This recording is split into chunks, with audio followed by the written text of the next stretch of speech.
if I could go back in time and do it all over again, there are a couple things I really wish I had known that I think would have had an enormously positive impact on the quality of my life today.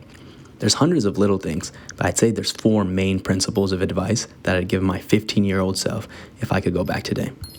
So a lot of people will tell you that now is the time to take big risks because in the future you might not be in the position to do so. But it's important to take the right risks. Asymmetric bets are basically decisions where the upside is much bigger than the downside. So even if you're wrong a lot, the few wins more than pay for the losses. There's a couple of examples of activities or ways to spend your time that have unlimited upside and very low downside. Creating books, creating videos, posting on social media, even social things like helping someone in need or making plans with someone you might not usually hang out with. These are all little things that have very small costs, but have the chance to increase the quality of your life dramatically. Whenever you're making a decision on how best to spend your time, evaluate the potential upsides and downsides of whatever it is you choose to do in the long term. Let's say I'm thinking about it and I say, I play a lot of video games. I have some good ideas. Let me try to make a game with some of my friends this weekend. Now, even if your game goes nowhere, even if you lose steam after the first design session, you still learn something about the development process. Maybe you just learned what Python is and now you can talk about it. Or maybe your game goes viral on TikTok and now you're rich. The point is, I'd consider spending your time like that as an asymmetric bet, since it has really low downside and unlimited upside. I think a lot of asymmetric bets come down to producing something rather than just consuming. And a lot of times it's really hard since our TikTok brains are so used to just endlessly scrolling and consuming targeted content. This leads us into the second principle. Play stupid games, win stupid prizes. This is kind of the reverse of the first principle. Asymmetric bets flipped on its head. So there's a lot more downside than possibility of upside. I gotta say, speaking from experience, the biggest one of these is ranked gaming. Guys, I've done it all. Thousands and thousands of hours on League of Legends, CSGO, Overwatch, Halo, even Wizard 101. I bet you guys didn't even know that game had ranked PvP. What do I have to show for all that time spent? The focus, the stress, breaking my headphones in the middle of the night because my Wi-Fi went out in a provisional game. Not much, honestly. I can sit here and tell you I hit D3 in League in high school, and it just doesn't matter in the grand scheme of things. There's just so much more downside than upside for any type of ranked competitive video game. It's just not a good use of time.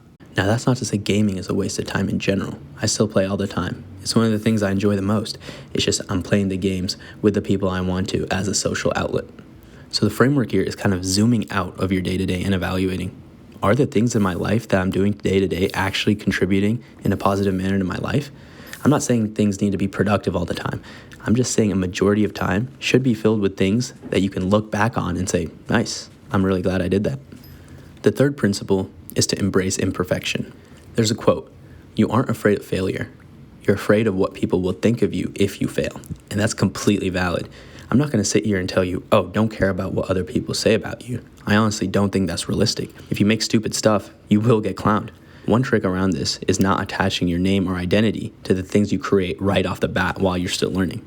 If you do stuff this way, it takes so much of the pressure of doing things perfectly off your chest that you can just have a free space to learn, grow, and actually enjoy what you create. I'm making this YouTube video talking into my iPhone and editing it with iMovie. If that isn't imperfect, I don't know what is, but I'm having a good time while I'm doing it. Right when we face a challenge that isn't immediately solvable, we kind of just get distracted and quit what we want to be doing. A lot of the challenges relate to doing things the right way or the optimal way. But what I found is that it's actually just impossible to learn, grow, create anything with a perfectionist mindset. You kind of just have to spit things out and learn on each iteration. The mindset of, this is not the best, but at least it's better than the last one is really what's helping me out these days. And my last piece of advice is to lower your standards. Now, this is a controversial one. Most people actually disagree with me on this when I tell them about it, but I really believe in it. I think it takes a big mindset shift to make it improve the quality of your life, but if you can do it, it has huge upsides. For a long time now, I've actually lowered my standards when it comes to the people I spend time with and hang around. I have friends and acquaintances in every stage of life, in both fringes of the political spectrum, some who are completely broke, and some who have sold startups and are worth millions of dollars.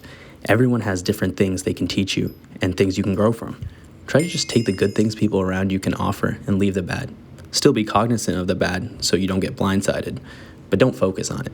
This mindset has taken me to so many awesome places and people that have improved the quality of my life and got me into hobbies that I enjoy so much that I would never have otherwise gotten into. Obviously, some people are just outright bad for you or your mental health, and you should definitely avoid those people. But I'm trying to say that being a little more open can do wonders. And that's all I got for you guys today. If you guys enjoyed, consider dropping a comment or a sub. If you didn't enjoy, also let me know in the comments. I'm just getting started here trying to follow my own advice. Have a good one, guys.